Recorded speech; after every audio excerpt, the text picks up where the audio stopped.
Muy buenas tardes para todos. Como todos los martes, cada 2 semanas nos reunimos en Ágora. Ágora, un foro que hace parte del propósito de Humanos Red Colaborativa de hablar sobre humanismo y de tener conversaciones al respecto de lo que es el mundo hoy y cómo se ve el futuro hoy mismo. El día de hoy, un tema apasionante. Vamos a hablar de generaciones, vamos a hablar de sociedad y vamos a hablar de cómo esto ha tenido un impacto en el lugar de trabajo, en el gobierno, en la manera como se maneja el liderazgo, con un lujo de invitados que traemos el día de hoy. Primero les presento a Gerardo Valdés. Gerardo Valdés está en México. Gerardo es director de recursos humanos desde hace mucho tiempo. Ha tenido cargos directivos en varias empresas y organizaciones en México y hoy en día es el director de recursos humanos de una empresa del sector de servicios financieros. Natalia Pérez, colombiana. Natalia es coach, trabaja actualmente en una empresa que presta servicios a otras empresas alrededor de mejorar la experiencia de liderazgo y mejorar la experiencia de liderazgo personal dentro de organizaciones y dentro de equipos. Tenemos a Ricardo Gallardo, también director de recursos humanos de una empresa en México, adicionalmente un apasionado del aprendizaje del ser humano y también del ser humano como individuo, como persona, la expresión de las emociones y la expresión del ser, y ha trabajado muchísimos años en ello. Tenemos a nuestro conocido Alex Ureña. Alex Ureña es socio de Humanos Red Colaborativa, médico integrativo, coach, y adicionalmente se ha dedicado mucho tiempo a hablar del tema del comportamiento y a trabajar en temas de bienestar.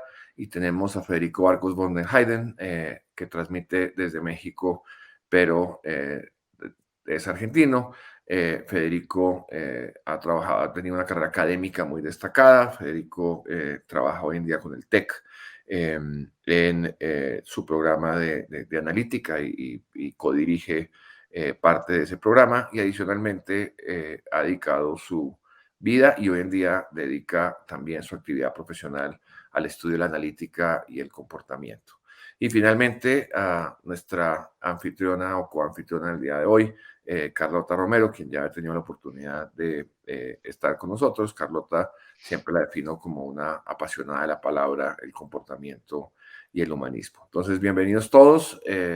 Me alegra mucho tenerlos aquí y vamos a empezar un ágora que pues va a hablar de sociedad y generaciones y personas. Entonces, de alguna manera, esta imagen que pueden ver quienes nos acompañan hoy, pues habla mucho de eso, de sociedades diferentes, de generaciones diferentes, conviviendo en este pedazo de siglo XXI que nos correspondió compartir.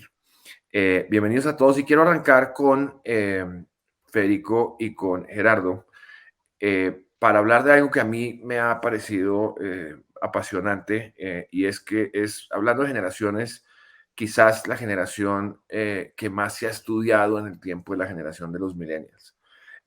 Teníamos miedo porque iban a llegar los millennials, teníamos miedo porque llegaron los millennials, y se asoció claramente un estilo de comportamiento frente al trabajo a esta generación.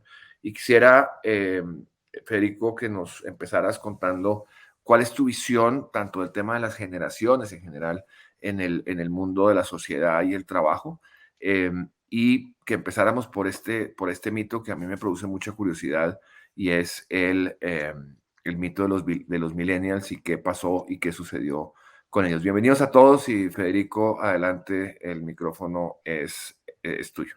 Bueno, gracias por la invitación, Juan, Alex. A ver, yo creo, y esto es mi opinión, creo que la segmentación de nosotros en categorías de generaciones sirvió y creo que fue muy útil desde la perspectiva del mindset industrial, en donde nosotros también segmentábamos segmentábamos al trabajo. Y creo que hoy en la era digital en donde nosotros estamos entrando, o que ya entramos hace algunos años, si ustedes se fijan, las compañías digitales a nivel producto no tienen ese nivel de segmentación. Si tomamos como paradigma Netflix, Netflix no ofrece productos segmentados para comportamientos del consumidor en base a características que uno podría decir que están asociadas a generaciones. Nosotros hoy estamos viviendo, sobre todo las compañías digitales, la era de la hiperpersonalización, y creo que, y acá es donde entro, perdón por mi deformación profesional, entramos en el mundo de la data, en donde los datos es lo que nosotros nos permiten hacer una hiperpersonalización de nuestros productos y servicios, que para eso, en definitiva, se quiso hacer el estudio, la segmentación de generaciones, en definitiva, para vender, por una cuestión de negocio netamente. Para dar un ejemplo de lo que a mí me ha pasado en mis proyectos, recuerdo un cliente que tenía una hipótesis, una creencia organizacional, que era que la diferencia de edad entre el líder y sus equipos de trabajo influenciaban el riesgo de rotación, de salida de las compañías. Y lo que encontramos fue que en realidad tener un líder más joven que en comparación al equipo era lo que retenía a los equipos de trabajo, que evitaba que se fueran de la compañía. Por lo cual creo que hoy estamos entrando en un mundo en donde las organizaciones tienen el gran desafío de crear un mindset digital, de crear una cultura data-driven, y eso nos va a llevar a un mundo de la hiperpersonalización, y esa hiperpersonalización de alguna manera va a empezar a romper con los juicios o los segmentos tan claros que se marcaron en decir generación X, baby boomers y etcétera.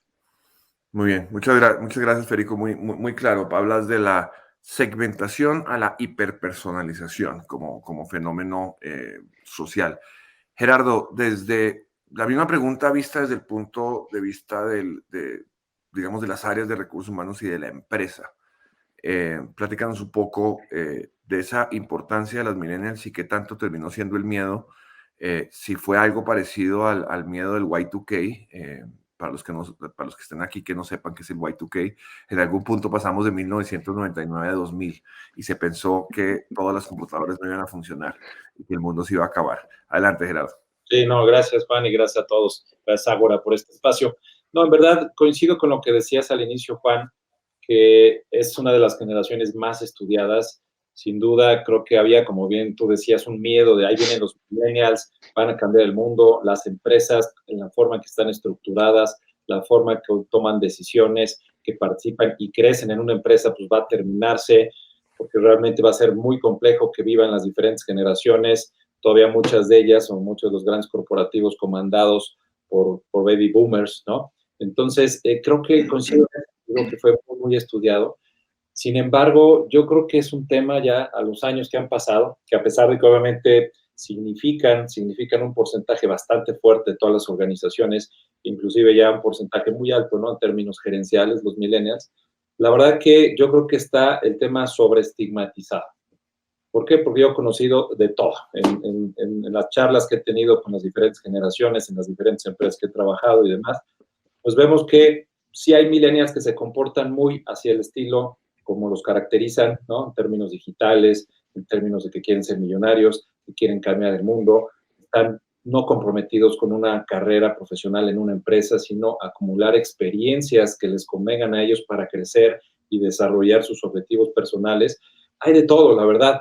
O sea, me he encontrado gente muy enfocada en eso, pero otra gente que pues, simplemente tienen la edad de millennials, pero viven en mundos de generación X o baby boomers y se comportan como tal.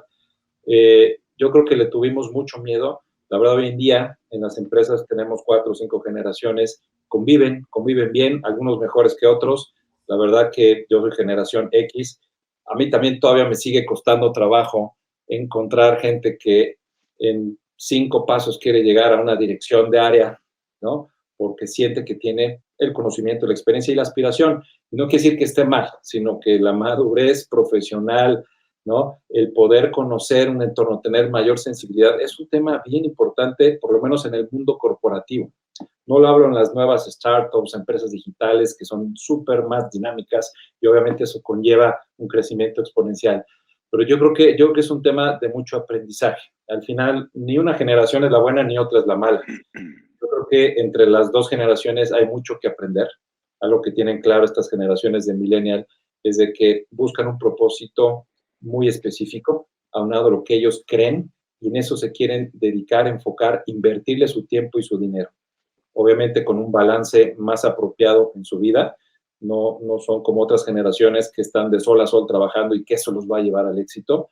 Entonces, esas características son muy importantes que otras generaciones creo que deben de considerar. Al igual que una generación X, un baby boomer, pues la generación del esfuerzo, la dedicación, el trabajo duro, el disfrute, lo postergan, ¿no? Pues tiene ciertas características importantes. Yo creo que no hay ni una ni otra buena, es una mezcla y estamos aprendiendo a vivir en las organizaciones con ello. Gracias, Gerardo. Dos visiones bien diferentes, una visión de complementarias, una visión de Federico en el sentido de sí existió esa dinámica, pero el mundo terminó en la personalización y en la individuación y en la nanopersonalización de la experiencia en los productos y en la experiencia laboral. Yo quisiera empezar con Natalia, con un tema que acaba de plantear Gerardo, que me parece muy importante, y es la asociación desde la psicología y desde la ciencia del comportamiento de una manera de ser a una edad o a un momento en el cual se nació. ¿Qué tan cierto fue eso que creó toda una teoría psicológica y sociológica alrededor de las generaciones? ¿Y qué tan cierto es hoy en día? Y quisiera arrancar con Natalia, seguir con Alejandro y terminar con Ricardo. Adelante, por favor, Natalia. Gracias. Muchas gracias, Juan, y muchas gracias por esta invitación. Bueno, nosotros que vemos, pues lo que veo yo también desde nuestra empresa y la forma como interactuamos con las personas. Vemos que hay un comportamiento que podemos ver como diferencias entre las diferentes generaciones. ¿Qué diferencias vemos, digamos, a nivel de comportamiento? Vemos un poco unos millennials que están bastante motivados por su crecimiento personal, no les interesa tanto, digamos, subir de escalafones en la organización, sino es más crecer, aprender de manera bastante acelerada y también muy atado a un propósito organizacional. Y también, pues esto se viene viendo también en los centennials. Entonces, si vemos unos comportamientos un poco distintos, un poco marcados, pero estoy de acuerdo con esto que dice también Gerardo, y es que tal vez está un poco sobreestigmatizado. Yo creo que debemos siempre también pensar que, o más bien actuar desde cómo, qué preguntas les tenemos que hacer, qué conversaciones tenemos que poner sobre la mesa, cómo realmente entendemos cuáles son las motivaciones y lo que va a hacer que las personas se muevan de diferente manera. Yo creo que no podemos tampoco generalizar por completo, sino buscar esos espacios también de conversación para saber realmente qué es lo que hace que las personas se motiven o se comporten de determinada manera. Que vemos, por ejemplo, también dentro de los millennials, qué comportamientos hemos visto como un poco marcados, es como esas ganas de participar y un poco que pierden el miedo a las consecuencias, como que son personas que asumen más riesgos porque de alguna manera no están pendientes de subir en el escalafón, sino de crecer personalmente. Entonces, de esa misma manera, hay una alta participación en los momentos, espacios de colaborativos que tenemos. Son personas que participan bastante, que preguntan sin miedo, digamos. Pero vuelvo y digo, estos son como algunas señales, pero definitivamente pienso que son conversaciones que hay que abrir y temas que también debemos poner siempre sobre la mesa.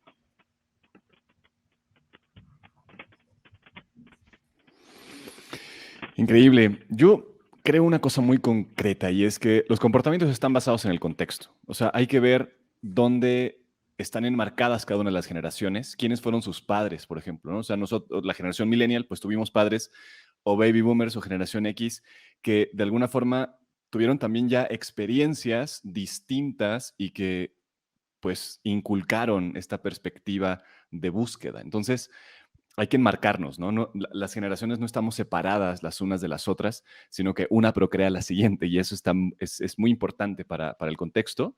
Y también hay algo ineludible que es la tecnología. O sea, los millennials tuvimos el acceso inmediato a la tecnología como un descubrimiento, es decir, tuvimos que crearla en conjunto con la generación previa a nivel tal vez empresarial, ¿no? O sea, todas estas empresas que empezaron a desarrollar acceso tecnológico muy básico, rudimentario para los estándares de hoy, pero que nos dieron la oportunidad de explorar, de tener mayor acceso a la información, ¿no? O sea, como comportamientos, los millennials tuvimos este momento de distinción entre, por ejemplo, usar una enciclopedia física, usar una enciclopedia digital, ¿no? Y vimos la transición completa en la escuela, ¿no?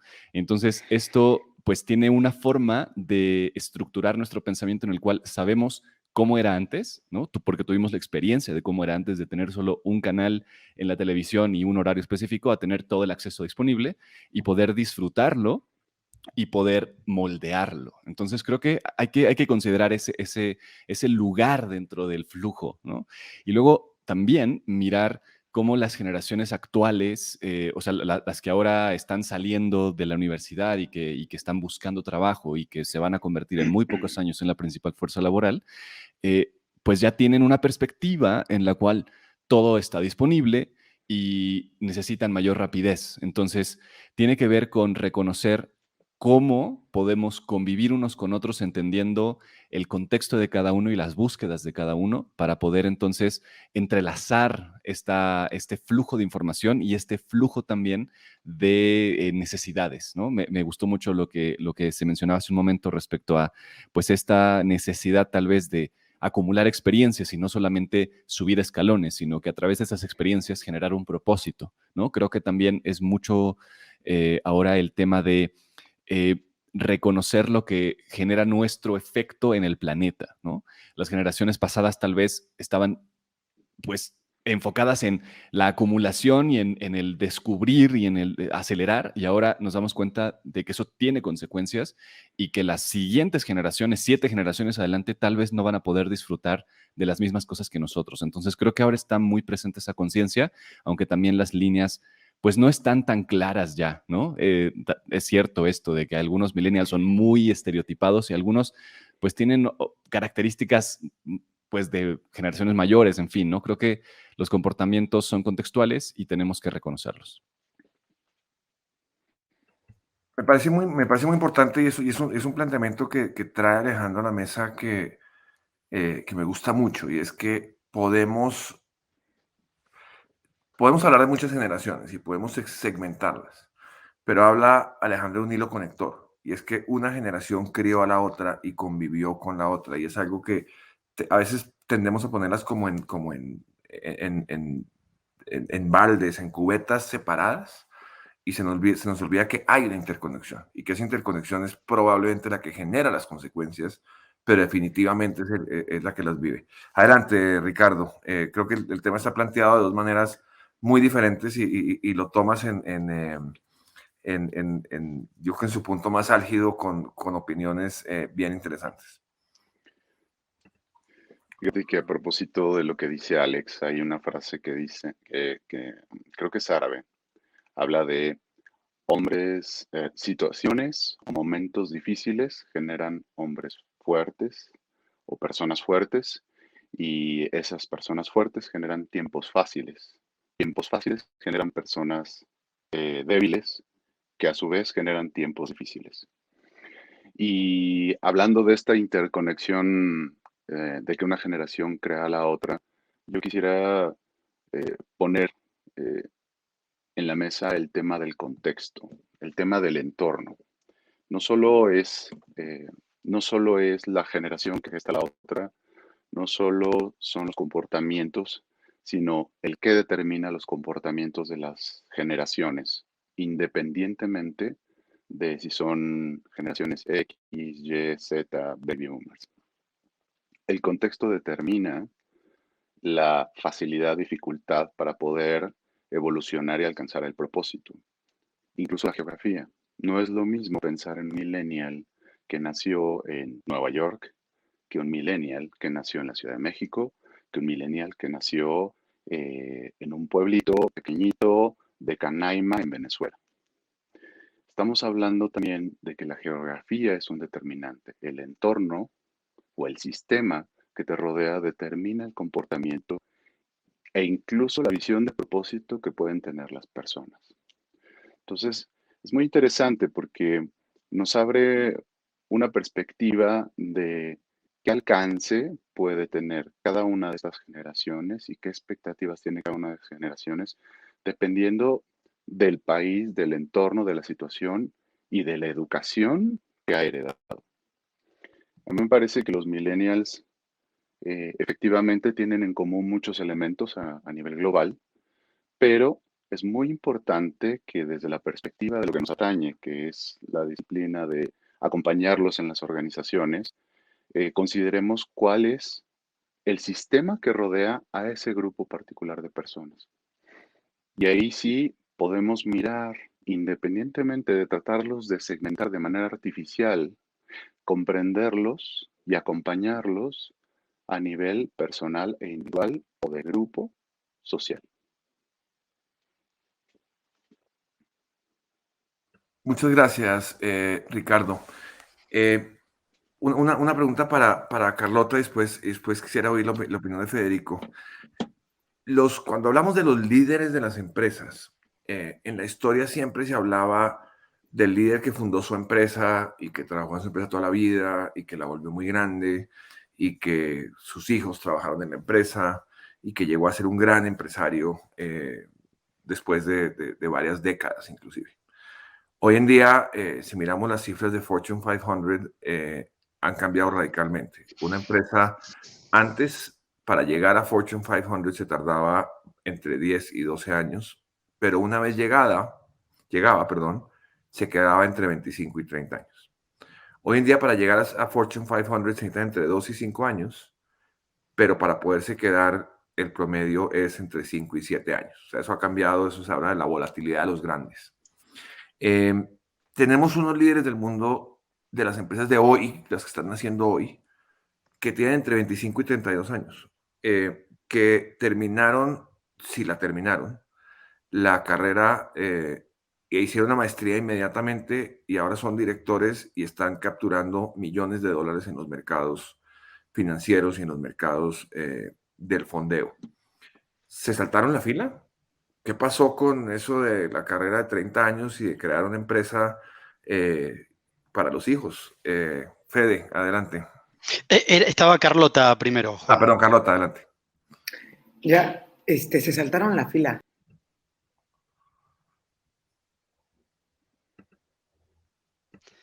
Creo que se fue Carlota. Dame un segundito. Me mandaste a backstage. Perdón, Carlota. Dejen a Fede, que Fede diga. Empezaste a hablar y te mandé al backstage en vez de ponerte en el front stage. Adelante. Ya.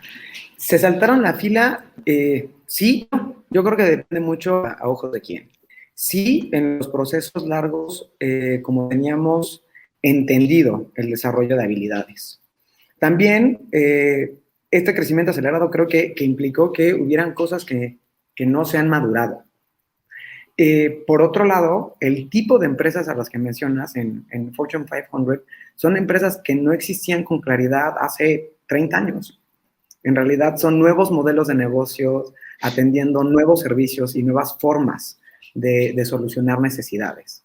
En ese sentido, no. Creo que tienen un legítimo lugar. Los costos de llegar tan rápido a esos puestos y lo que implica en las siguientes etapas y de madurez, creo que todavía quedan por observarse.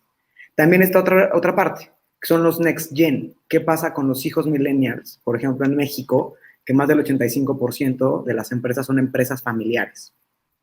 si a los 25 o 32 años estás listo para recibir el patrimonio y legado de tu padre o de tu abuelo. En ese contexto creo que sí es súper evidente la percepción de que se saltaron la fila. Muchísimas gracias. Sigo con Fede y su opinión sobre este tema. A ver, voy a ser un poco disruptivo en este tema, que es, yo me remonto a mi abuelo claramente, trabajó 35 años en la misma empresa, no por elección, sino por necesidad. Y creo que hace 40 años atrás todo el mundo trabajaba por necesidad en la misma organización porque no había la abundancia profesional que existe hoy. Hoy las compañías no tienen el talento. En su momento el talento sobraba cuando mi abuelo trabajaba. Yo creo que si mi abuelo hubiese estado en este contexto, también hubiese sido emprendedor a los 25 o 32 años. Y no tiene nada que ver por la generación. Hubiese tenido su negocio, si hubiese tenido el acceso a la educación que tenemos nosotros hoy, también hubiese elegido tener su propio negocio y no trabajar 35 años en la misma compañía. Después tenemos la generación X y esta generación millennial, que ha vivido crisis económicas muy profundas en donde ha visto cómo a sus padres los han echado de las compañías de una manera poco humana. Y el ejemplo que han dado las compañías es, yo no quiero trabajar ahí, yo no quiero estar, no quiero ser descartable para las organizaciones. Y eso es producto de que hoy veamos gente muy joven que prefiere emprender con todos los riesgos de emprender a muy poca edad, en donde hoy las grandes multinacionales no tienen el mismo atractivo que por ahí tenían hace 20 años atrás. Y creo que en ese contexto yo no pondría, no etiquetaría a estas generaciones como que son más emprendedoras, sino que son producto de una sociedad en donde nosotros hemos generado esto, básicamente por cómo se han comportado las organizaciones muy grandes en torno a la gente, en donde hay una crisis económica y se despiden de a miles de colaboradores con un Excel. Y creo que eso genera esto. Hoy las grandes organizaciones no tienen la gente que necesitan, hay una escasez de talento y tenemos hoy esto que es gente joven no viendo tan atractivo trabajar por ahí en una multinacional. Mira, me parece fascinante lo que estás planteando, y es planteaste tres cosas que me parecen muy importantes. Primero, hablas de tu abuelo que fue empleado. Interesantemente, las pocas personas que no fueron empleados en esa época se volvieron empresarios y fueron los emprendedores del pasado que llegaron o a la ruina o a la gloria. Pero fueron esos emprendedores los que son dueños de las compañías, de los grandes grupos empresariales, hoy los que optaron por no emplearse. Segundo, planteas una responsabilidad, porque hemos hablado de las generaciones y del mundo y cómo varía, planteas una responsabilidad en la empresa y lo que la gente ve, y eso lo vemos todos, de la gran responsabilidad de la deshumanización de la empresa a la hora de tomar una decisión sobre el empleo y particularmente de tomar una decisión sobre el desempleo. Toda la sociedad ha visto en los últimos 10 años cómo ha habido reestructuras masivas y cómo la gente se ha quedado sin empleo cuando vivía en un modelo, particularmente de los baby boomers y de parte de la generación X, en el cual dependían del empleo y no había nada más que el empleo. Y se les quitaba ese empleo y seguían siendo trabajadores, pero sin empleo. Y entonces, en ese sentido, quiero dar la palabra a Gerardo, no porque sea él el responsable como representante aquí de las empresas. Yo comparto lo mismo y es un tema que yo en lo personal no había visto, aparte de la pregunta en general de si saltaron la línea. Me parece muy interesante lo que plantea Fede sobre lo que está viendo la gente, que es trabajar en una empresa, los horarios, la flexibilidad, el que me van a hacer volver a ir a trabajar y demás, versus la libertad de ser quien eres en todas las facetas. A ver, gracias. Yo creo que también voy a meter un poco de ruido. Estoy consciente de, obviamente, que deben de darse más oportunidades a este tipo de comportamientos que existen en los millennials. Sin embargo, quizá algunos datos importantes. Hoy, el salario promedio de los millennials en México, estamos hablando que son de 7,251 pesos. Es el promedio en general. Estamos hablando de casi 2 salarios mínimos. Son $350. Exactamente, $350. Hoy, bajo un estudio que hizo una empresa financiera que da apoyo para deudas y demás, el 76% de los millennials no tienen un fondo de ahorro y están endeudados, el 76%. Los millennials concentran hoy hasta el 78% de los créditos inmobiliarios que existen. No es porque ellos no quieran, le está tocando una etapa muy fuerte, muy ruda. Yo creo que la solución para la mayoría de los millennials sigue siendo el corporativismo. Obviamente los corporativos tienen que cambiar el mindset. La pandemia nos ha dado la oportunidad de hacerlo. Antes, el segundo factor importante, veía yo en una encuesta que era para un millennial, primero era el sueldo, el segundo era la flexibilidad de hacer cosas, dedicarse a otras cosas, tener el tiempo, no tener que ir a una oficina y dedicarse 8 o 10 horas. Hoy, eso ya está resuelto con la pandemia. Las empresas que están adoptando estos marcos de trabajo híbridos tienen la grandiosa oportunidad de darle esa expectativa a los millennials para que puedan trabajar en un corporativo, conocer, desarrollarse, participar en proyectos, pero también que ellos puedan dedicarse a otra cosa si es que su pasión está complementada en algún otro lado. Los corporativos tienen que cambiar.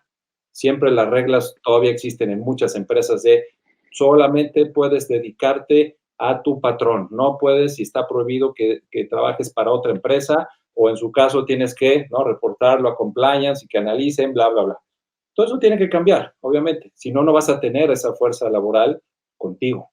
Pero entonces, también otro dato interesante, obviamente estoy yendo al extremo, pero según la revista Forbes hace algunos años, habían 2,150 multimillonarios, ¿no?, en todo el mundo. De ahí, ¿saben cuántos millennials hay? De 2,153, solamente hay 8 millennials. 8 de 2,153. Es el 0.037%. No quiere decir que sea la peor noticia para todos los millennials, no. Es que hoy en día, y de aquí al 2030, los multimillonarios van a seguir siendo las generaciones más anteriores. Entonces, el corporativismo es una de las soluciones para la mayoría de los millennials. Los pocos que hacen un startup y se hacen multimillonarios, qué padre y qué bueno, hay que tenerlos, pero son muy poquitos. Nuestro país y toda la región latinoamericana está hecha de millennials que no tienen acceso a todos esos temas. Entonces, el mundo corporativo creo que sigue siendo una gran solución para los millennials y muchas otras generaciones. Gran punto, Gerardo, y gran punto para concluir. Lo que estás planteando es la generación vanagloriada. Las cifras muestran que ha sido la generación castigada. Y vamos a dar paso a la segunda parte que habla sobre el futuro y qué es lo que viene, y le damos paso a Carlota en la moderación. Yo quisiera, antes de cerrar, un tema que no planteamos y en el cual he venido yo siendo insistente en varios foros, y es de la misma manera que hablamos de este tema de la flexibilidad del trabajo y lo que plantea Gerardo de la posibilidad de que el trabajo tenga muchísimas facetas y que tenga flexibilidad y demás. Para mí ha sido un discurso que yo he llamado de las élites. Solo las élites laborales, y por las élites laborales no me estoy refiriendo a la gente que tenga dinero, sino a la gente que tiene la posibilidad de no estar en el lugar de trabajo para poder desarrollar el trabajo. No es un tema de clases, es un tema de élites, por eso es diferente. Habla hoy de la flexibilidad laboral. Mi pregunta, o la pregunta con que cierro, no para hacerla, sino o la reflexión con que cierro, es si esta discusión entre yo soy millennial y yo soy centennial y yo soy demás, es de las élites también. Hay quienes pueden darse el lujo de decir que son centennials. Hay quienes pueden darse el lujo de decir que son millennials y de comportarse como tal. Pero estamos frente a un Estado y frente a un sistema corporativista y frente a un sistema regulatorio que no da ese privilegio. Me impactan tres afirmaciones muy grandes. Uno, un Estado y un corporativismo que es uniforme frente a lo que dice Federico, un mundo que se vuelve nano individualizado, primero. Segundo, una separación de comportamiento que hace caso omiso a que lo plantea Alejandro de manera generacional y lo plantea Ricardo de manera poética. Uno es consecuencia de lo otro, o sea, son péndulos sociales que se mueven de un lado a otro, no son cubetas independientes o cajas independientes de que la gente ahora empezó a nacer así. Y finalmente lo plantea de manera muy interesante Natalia, y es que el comportamiento también se le otorga y se le pone la etiqueta a la persona para desarrollar ese comportamiento, así sea diferente.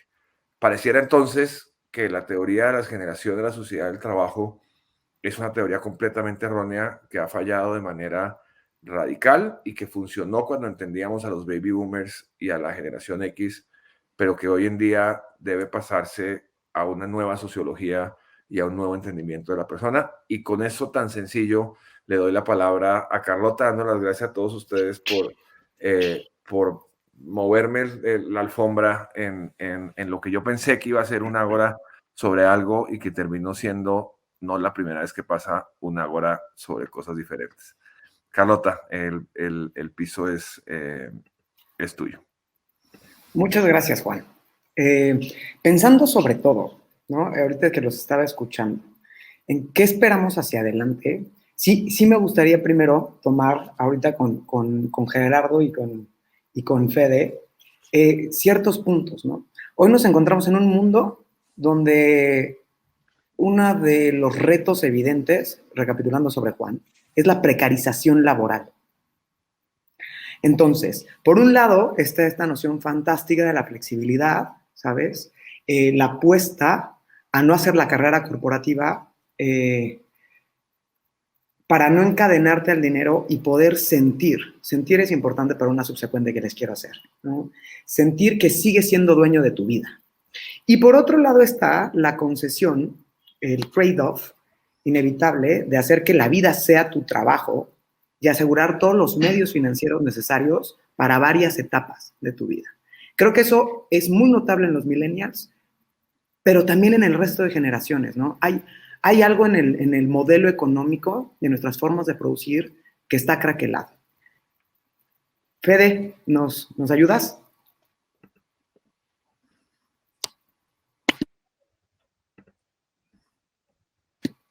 Estás en mute, querido Fede. Perdón. Quizás ahí volviendo a lo que decía Gerardo del trabajo corporativo, que yo también coincido, que es una alternativa. Hoy las tendencias lo que te marcan es que el mundo corporativo pasa a ser una porción muy chica en relación a todas las otras alternativas de poder trabajar. Si uno se fija y si uno va a estática, a mí me gusta estática como fuente estadística de tendencias, en Estados Unidos, lamentablemente en Latinoamérica nosotros no somos muy estadísticos en este tema, 59 millones de personas en el 2020, hasta el 2020, eran freelance. Y si uno lo toma, después mete el grupo de personas que trabajan en las pymes, en las organizaciones más pequeñas, que son menos corporativas, la proporción que queda de trabajo en el mundo corporativo es aún menor.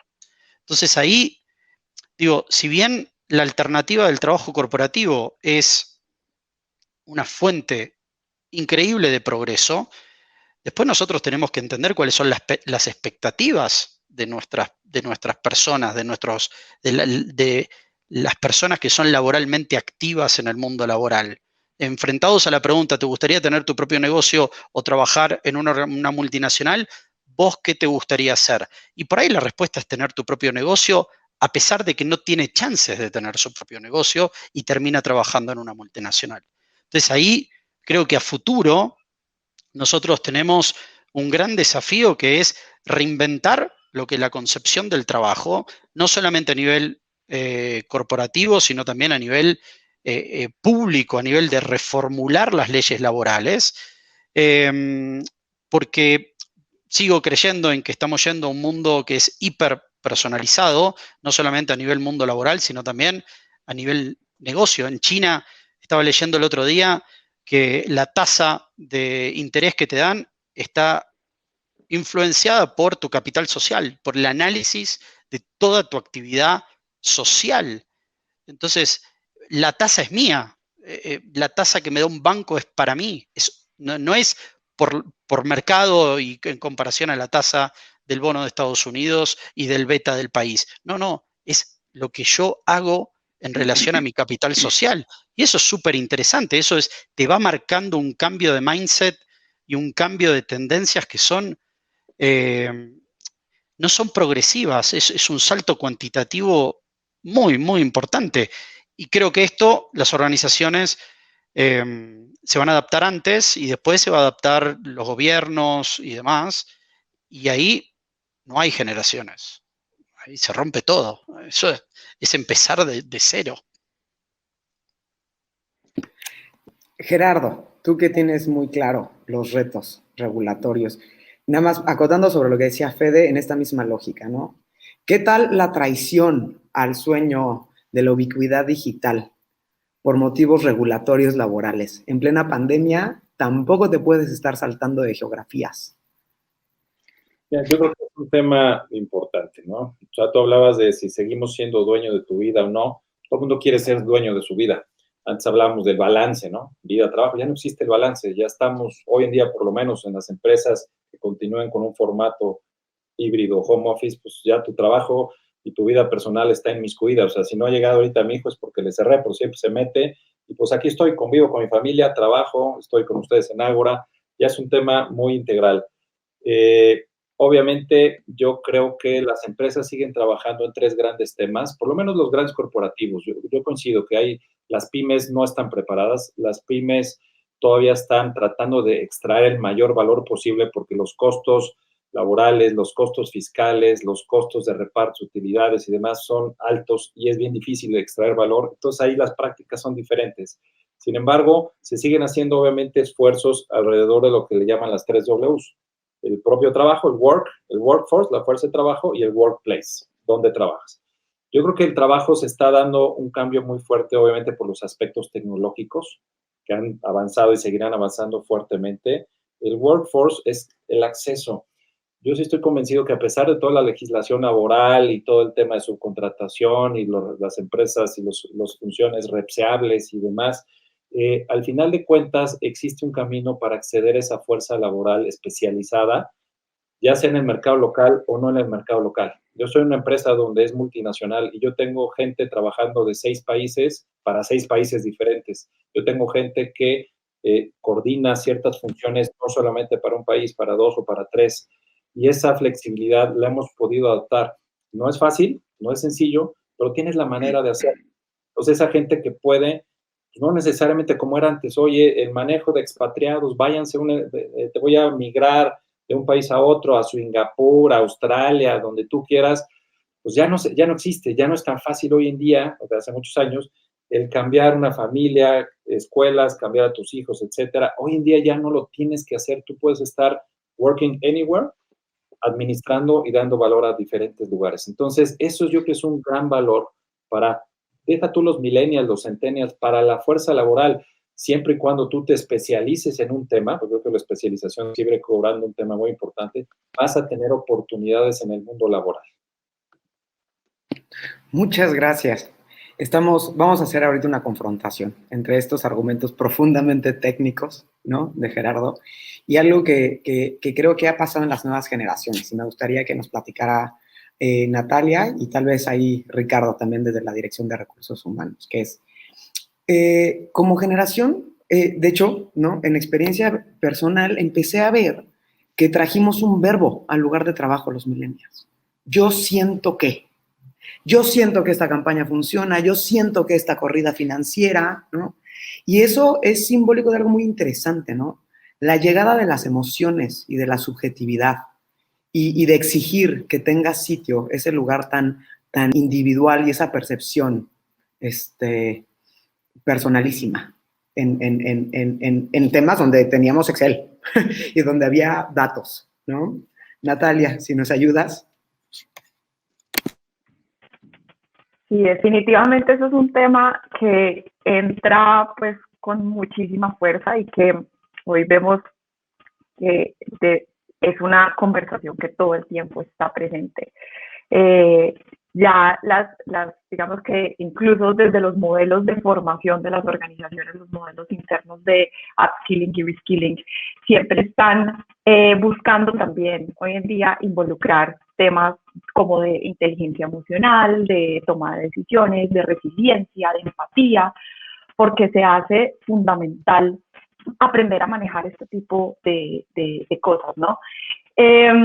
Pero creo que el desafío es inmenso, porque si bien tenemos unas personas que quieren, o sea, cada vez más se pone el mundo emocional en las organizaciones, creo que todavía no lo sabemos manejar muy bien. Y desde ahí, pues las áreas de recursos humanos tienen, pues como ese gran desafío, pero sobre todo también con los líderes de aprender a involucrar esas emociones, sobre todo también ahorita en un trabajo híbrido, cómo podemos involucrar también ese mundo emocional cuando estamos a través de una pantalla, cuando tenemos esas conversaciones acerca de cómo se sienten las personas.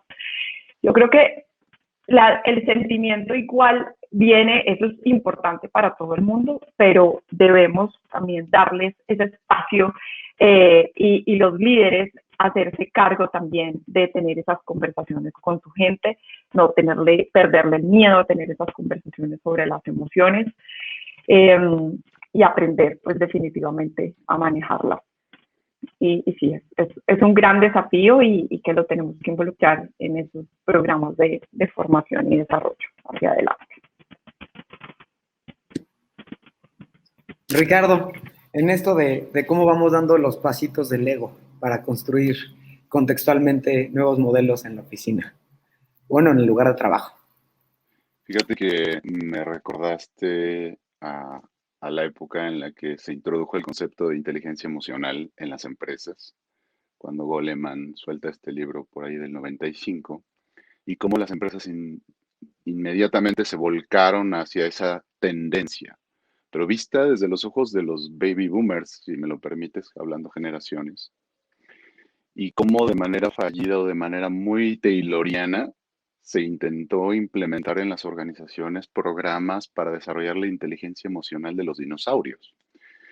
Y hay un elemento fundamental, como bien dices, que la generación aportó, y es el elemento yo siento, el elemento emocional, que nos llevó a justo el extremo opuesto. O sea, pasamos de un intento mecanizado de introducir el manejo y el desarrollo de emociones en las personas y en la organización muy mecanizado, y después nos fuimos al extremo opuesto con todos los temas, pues de manera más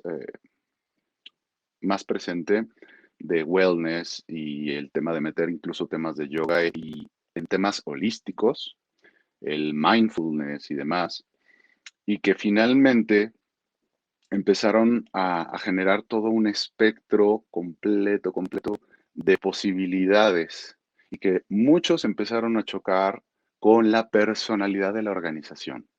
Hablando de los grandes corporativos, en mi experiencia, estuve en una empresa también muy grande, un banco global, y el choque que hubo en los equipos de tecnología por introducir este tipo de temas fue brutal, porque la organización estaba habitada por gente que en aquel momento, estamos hablando del año 2010, eran mayores de 40 años. Entonces, la forma en la que esto o el reto al que nos tuvimos que enfrentar fue el de presentarles la autoconciencia, el autoconocimiento, la conexión con uno mismo. Entonces, muy interesante porque sí, efectivamente, las nuevas generaciones introducen el elemento emocional a una organización que ya venía queriendo integrarlo y que no lo había podido hacer. Una pregunta, Ricardo, antes y perdón, porque me parece muy interesante. ¿Tú crees, y quiero preguntarte esto a ti y a Natalia, ¿tú crees que todo este tema del coaching, del self-awareness, del autoconocimiento, nace también como consecuencia de que etiquetamos a la gente y que tuvimos que llevar a que la gente se conociera y a romper lo que la sociedad les dijo que eran? Sí, creo que nace justo y me encanta hablar del modelo tayloriano porque empiezas a hablar de segmentaciones artificiales, mecanizadas y de esquemas de trabajo cuantificables, que no tienen que ver con lo orgánico que somos como seres humanos. Entonces, efectivamente, el coaching, por ejemplo, como disciplina, lo que busca es reconocer al ser humano como un ser orgánico, individual y único. Y no es Netflix el que inventó la hipersegmentación, es la naturaleza la que lo hizo. Natalia, no sé si quieras comentar algo sobre eso.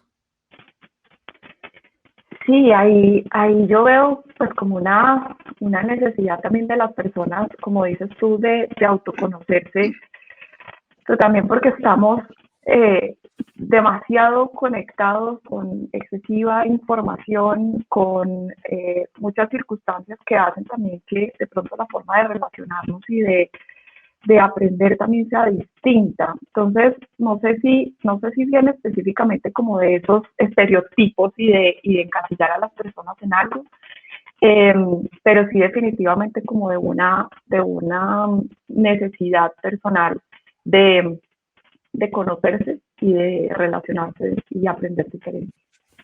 Mil gracias. Perdón, Carlota, pero no me pude evitar, me pareció apasionante el planteamiento del nacimiento de la ontología y el nacimiento del coaching a la luz de un estereotipo. Mira, la verdad es que creo que se está descarrilando un poco lo que tenía pensado para las subsecuentes. No sé si vayamos a profundizar, pero yo creo que una de las cosas que es muy interesante del contexto en los que nacen, crecen, ¿no? y se desarrollan laboralmente las generaciones son habilidades psicológicas complementarias, tanto para la gestión emocional y como la solución de problemas y los modos de aprender. A mí me gustaría, ¿no? Aunque hay muchísimo que abordar en varios ángulos, que Alex igual nos platique un poquito, ¿no? Hay esta cuestión muy interesante que es, hay un momento disruptivo con la llegada de la tecnología digital a modo masivo, que se tiene muy estudiado, que cambió la forma en la que aprendimos a leer, de la lectura impresa de izquierda a derecha, renglón por renglón, muy estática,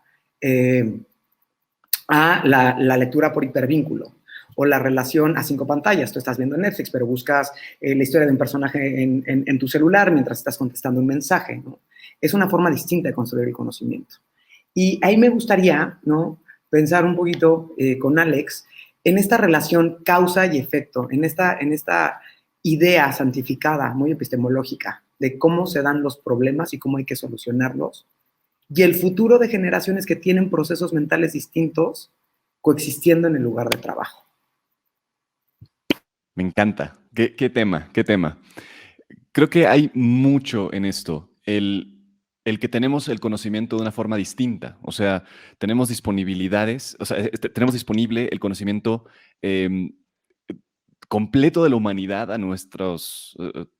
es decir, déjame ordenar, porque esto que hablas de las 5 pantallas es algo que surgió y estamos descubriendo y seguimos descubriendo, pero es muy natural. Por ejemplo, yo sé que mi hijo en este momento, para que no esté acá, está en una pantalla. Y entonces sé que está desarrollando un proceso cognitivo distinto que ninguno de nosotros tuvimos nunca disponible, ¿no? O sea, ninguno de nosotros tuvo disponible al mundo en la palma de sus manos. Entonces, creo que el considerar que estamos aprendiendo de forma distinta es importante para reformular las corporaciones, como decía Gerardo en su momento, ¿no? Para reformular la estructura del trabajo. Y tenemos que entender también que es una responsabilidad el potenciar el conocimiento. Es una responsabilidad de todos el decidir hacia dónde vamos a llevar a la humanidad con tanto conocimiento disponible, ¿no? No solamente es el acceso, sino es la utilidad, porque ahora tenemos también la posibilidad de estructurar datos y generar inteligencia artificial y como apoyar nuestro proceso cognitivo a través de tecnología para poder llevarnos a Marte, por ejemplo, ¿no? Cosa que antes era una fantasía. O sea, eso también es importante reconocerlo. Y lo quiero conectar, o sea, la estructura cognitiva con el crecimiento de nuestra capacidad emotiva y nuestra capacidad de ser sensibles a nuestro entorno. Porque al final, pues fue la generación X, los baby boomers, los que desarrollaron la primera investigación al respecto. O sea, nosotros, los millennials y después los centennials y la generación alfa, tienen disponible esta capacidad de conocerse gracias a que algunos investigadores de generación X y baby boomers se atrevieron a romper los estigmas, ¿no? Se atrevieron a cambiar el flujo filosófico hasta el momento. Y eso es una gran apertura, es una gran posibilidad, y nosotros estamos sobre hombros de gigantes al final, ¿no? O sea, tuvimos acceso a incluso cuestionar la religión, por ejemplo, a cuestionar la estructura económica, ¿no? A cuestionarnos el por qué no tenemos acceso a un retiro sabio, a un retiro digno, ¿no? Entonces creo que eso es importante, el que podamos estructurarnos y acompañarnos en conjunto, no solo en el aspecto tecnológico, sino también en la parte emocional, porque nos compete a todos. Es simplemente eso, ¿no? Nos compete a todos y podemos tomar responsabilidad de las siguientes generaciones para ver cómo los vamos a educar considerando el bienestar colectivo. Muchas gracias, Alex. Con esta conversación, me estaba yo acordando de una de las frases que me dio, yo creo que mi mentor corporativo, un viejo sabio, más avejentado por gusto propio que por edad. Me decía que no importa la persona y no importa la geografía, los seres humanos somos una secuencia de madureces y adolescencias, en todos los casos. Y un poco lo que me gustaría ya para hacer una ronda final de comentarios es justo pensar en esto, ¿no? La tensión creativa. Cómo a veces estire y afloje entre la empresa y el individuo, entre distintos tipos de individuos, entre contextos cambiantes, ¿no? Esta multifactorialidad tan compleja de nuestro mundo es que nos hace ser mejores, ¿no? Todos, incluso las instituciones, estamos en una permanente serie entre adolescencias y madureces. Gerardo, si quieres empezar tú y vamos como nos vemos en la pantalla. Sí, claro, gracias, Carota. No, yo estoy de acuerdo con eso. O sea, la combinación de todo hace un mejor resultado. Y por eso creo que las nuevas formas también de transformar, hacer negocios a través de las nuevas metodologías de agilismo, que metes en espacios de co-creación a diferente gente de diferente perfil, de diferente edad, de diferente conocimiento, ya tengas un desarrollador, un UX, un analítico de datos, un tester, un diseño de soluciones, un mercadológico de comportamientos, entre todos a crear un journey para darle una solución de un bien o un servicio a un cliente, sale una riqueza impresionante, impresionante. Y eso sí derrumbe fuertemente los temas de las jerarquías empresariales. Y empiezas a notar justamente cómo las redarquías, los contactos con esas especialidades para hacer justamente lo que estés trabajando un éxito, que no dependas de una cadena de autorizaciones jerárquicas, empieza a ser realmente la forma normal y habitual de muchas empresas ya para poder crear soluciones mucho más puntuales, mucho más rápidas y enfocadas a los clientes, que es lo que pasaba. Antes, pues, te enfocabas en la jerarquía y en la decisión del jefe. Ahora es, ¿qué dice tu cliente? Constantemente tienes que estar en contacto con el cliente. Prueba, riégala, rápido, no caro, no lento, ¿no? Entonces, eso es lo que te permite, y eso es por las múltiples generaciones. Entre más exploramos estos modelos, vemos cómo menos las jerarquías se empiezan a meter en esas decisiones o soluciones. Automáticamente se extraen, dice, déjalos, porque solitos están trabajando bien, van a tomar sus decisiones, se van a equivocar, seguro, porque estamos probando, estamos testeando con los clientes, pero vamos a llegar a una mejor solución. Esa convivencia multigeneracional de ideas, de diferentes temas, creo que es de los mejores experimentos que hemos podido hoy en día implementar, obviamente también con los avances tecnológicos, si no, no hubiera sido posible. Porque temas de células de trabajo y co-creación se habla desde los 90s o más allá, Juan tendrá el dato mucho más exacto, pero hoy en un entorno digital, con herramientas y demás, se hace un tema fenomenal. Gracias, Gerardo. Natalia.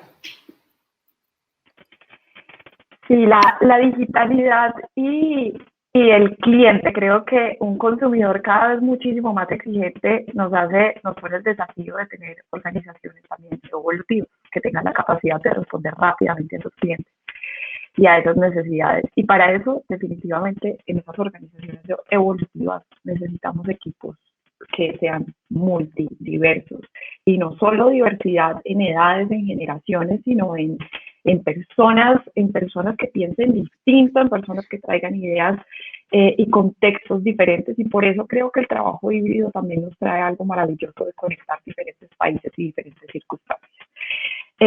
Incluso, y hay algo que nos pone un reto, y es, precisamente leía en estos días un artículo de Harvard que habla de que realmente las diferencias en el lugar de trabajo entre generaciones no son tan grandes como pensamos.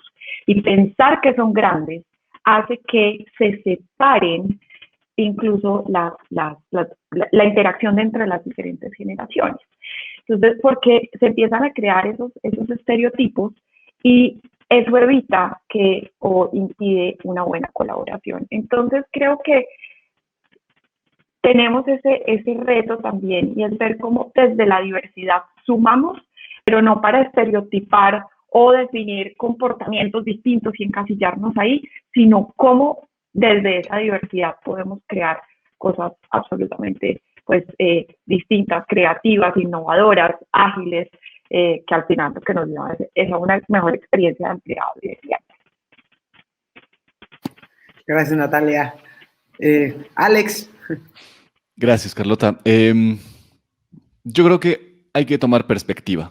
No solamente se trata de el bien que le hacemos al cliente o el bien que le hacemos a la economía, sino darnos cuenta de que estamos evolucionando, ¿no? Tomando un poco de lo que decía Natalia. Estamos evolucionando como especie, y eso requiere una responsabilidad activa de todos. Todos podemos aprender de todas las generaciones. O sea, es indudable que todos podemos aprender de los más jóvenes, ¿no? Y a mí mi hijo me enseña cosas que no tenía idea de la tecnología y me sorprende, ¿no? Y tiene 7 años. Y puedo convivir con baby boomers, con generación X, que enseñan cosas extraordinarias que nunca había pensado y que amplían mi perspectiva. Entonces, creo que tiene que ver con esto que decía Gerardo también de las jerarquías, ¿no? Mucho el amplificar nuestro impacto, el intencionar el impacto que queremos generar y pensar cada vez en un círculo más grande. Pensar que nuestras acciones del presente van a afectar las generaciones futuras. Que al final, el tema del trabajo no es solo el trabajo que hacemos hoy, es el trabajo que vamos a hacer en 20 años, por ejemplo, cuando incluyamos una tecnología exponencial, cuando ninguno de nosotros aquí presentes sepa qué hacer con esa tecnología porque no nos estamos entrenando para ello, ¿no? Y que vamos a tener que ir a pedir ayuda a los jóvenes, ¿no? Entonces es como tener esa apertura de crear redes y de aprender, ¿no? Este formato de aprendizaje avanzado y continuo en el que nunca nos detenemos, ¿no? Siempre estamos actualizándonos, siempre estamos tomando más y entendiendo también que seguramente vamos a vivir más años, vamos a tener acceso a mayores oportunidades médicas y vamos a tener tal vez menos dinero disponible, no sé, como generación, ¿no? O sea, como colectivo. Entonces, pues nos tiene que empezar a ocupar hoy, ¿no? A todos, a las empresas, a los emprendedores, a las startups, a los trabajadores en general. Creo que hay muchas cosas por resolver y va a ser en red y va a ser cuestionándonos qué queremos hacer con la humanidad a gran escala. Fede. Creo que estamos llegando al final de cómo nosotros concebimos nuestras vidas de forma secuencial: estudio, trabajo, retiro, con bloques muy marcados en donde eran estancos esos hitos. Creo que la próxima revolución es social, porque nosotros lo que vamos a empezar a ver es que la expectativa de vida va a ser 100, 110 años, 120 años dentro de muy poco. Cuando la medicina logre resolver los temas mentales, el ser humano automáticamente pasa a vivir 110, 120 años. Y lo que vamos a ver es microestadios de estudio, trabajo, retiro, una N cantidad de veces, y ahí es donde las generaciones dejan de existir, porque la tecnología nos va a poner a todos en el mismo lugar. Cuando una tecnología nos pone obsoletos, el de 50 sabe lo mismo que el de 25, por lo cual en ese estadio en donde nosotros estamos o estudiando o trabajando, el concepto generacional pasa a estar en un segundo plano. Y creo que ese es un mundo que van a crear las personas que hoy tienen nuestros hijos. Ese es el mundo que se viene y en donde nos estamos despidiendo de esto que funcionó muy bien desde la era industrial, pero que hoy empieza a dejar de tener un sentido profundo que nos determina como seres humanos. Muchas gracias, Pepe. Ricardo. Fíjate que mientras los escucho hablar, me giraron varios temas importantes que creo que hay que poner sobre la mesa. No dejamos de ser biológicamente el mismo animal desde hace decenas de miles de años. Y por mucha tecnología a la que podamos acceder, estamos encadenados a esa biología.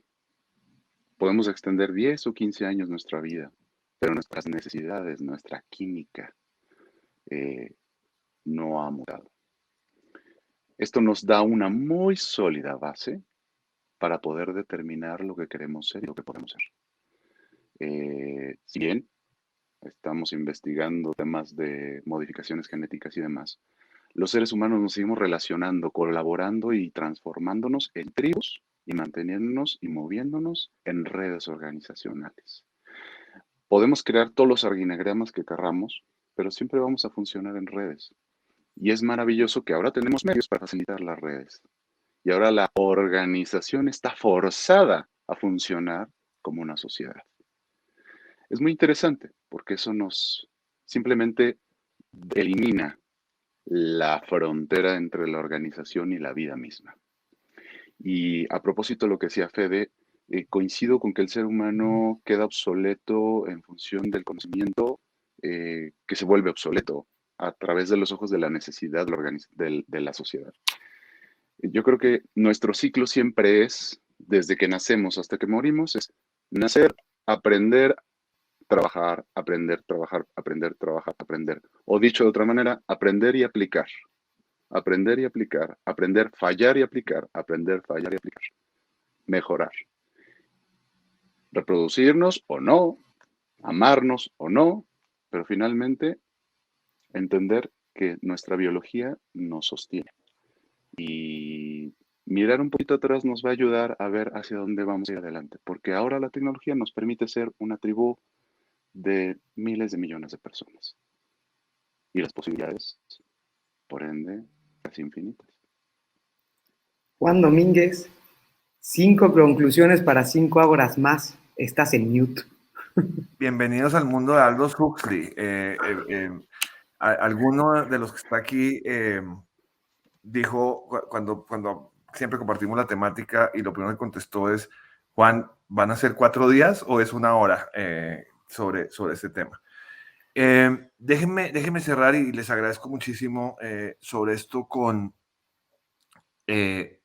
algo que plantea Ricardo, y es que de todos los verbos que existen, de las actividades que uno puede hacer durante la vida, uno puede amar, uno puede odiar, toda esa cantidad de verbos que nacen de las emociones, hay 2 verbos que no dejan de ocurrir, y es vivir y aprender. Son las 2 cosas que nunca puedes dejar de hacer. Hoy voy a dejar de aprender, eso no puede ocurrir. Es más fácil dejar de aprender, es más fácil dejar de vivir que dejar de aprender, de manera interesante. El dejar de vivir puede ser una decisión voluntaria, el dejar de aprender no lo es. Y me trae a la mesa, y por eso menciono a Huxley, la teoría sociológica de principios del siglo XX en los Estados Unidos, que hablaba del salad bowl, cuando empieza a ver la migración y hablan de que las culturas son una ensalada de muchas verduras y de muchas cosas, y estamos frente a un modelo que también se anticipó a principios, alrededor de 1912, que es el modelo del melting pot o del crisol, donde ya la lechuga no es importante por ser lechuga, sino que realmente está todo fusionado, amalgamado y siendo uno solo y un sistema. Y no más para cerrar una confesión respecto de lo que decía Alejandro, decía Federico, en mi casa me llamaban a mí para que arreglara el Betamax. Eso habla un poquito de mi edad. Y decía mi abuela, recuerdo, es que yo no sé estas generaciones porque nacen aprendiendo a usar el Betamax. Hoy en día yo llamo a mis hijas porque no puedo cerrar una ventana del escritorio de mi computadora. Es el Betamax de hoy. Y en eso las generaciones sí tienen una ventaja, y es que entre más joven, más a la vanguardia estás, porque estás más expuesto a la vanguardia. Los que nos vamos envejeciendo, y ese es otro verbo de los que no ocurren, hoy no te puedes desenvejecer. Entonces siempre hablaba un día con Gerardo y le decía, cuando uno le dicen los millennials, no, es que no sé qué, o los centennials, uno dice, mira, ya llegarás, no te preocupes, el pelo se cae, eso no, a poco la biología, el pelo se va a caer, en algunos más que en otros, pero el pelo se va a caer y te va a adelgazar y la gravedad va a generar estragos en el cuerpo físico. Un agradecimiento inmenso para todos.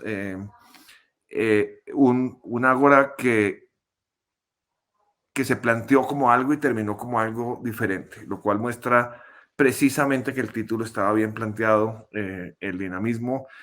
Agradezco muchísimo el crisol es como un casting perfecto, como del crisol de opiniones, la agudez de cada uno de ellos y como siempre el acompañamiento de Carlota como moderadora. En este que es el episodio 10 de Ágora, les implica que han pasado cerca de 60 personas por este foro, y tendremos nuestro próximo episodio de Ágora, será un episodio que llamamos el 10.5, que es el Ágora de Ágoras, donde estarán aquellas personas que han sido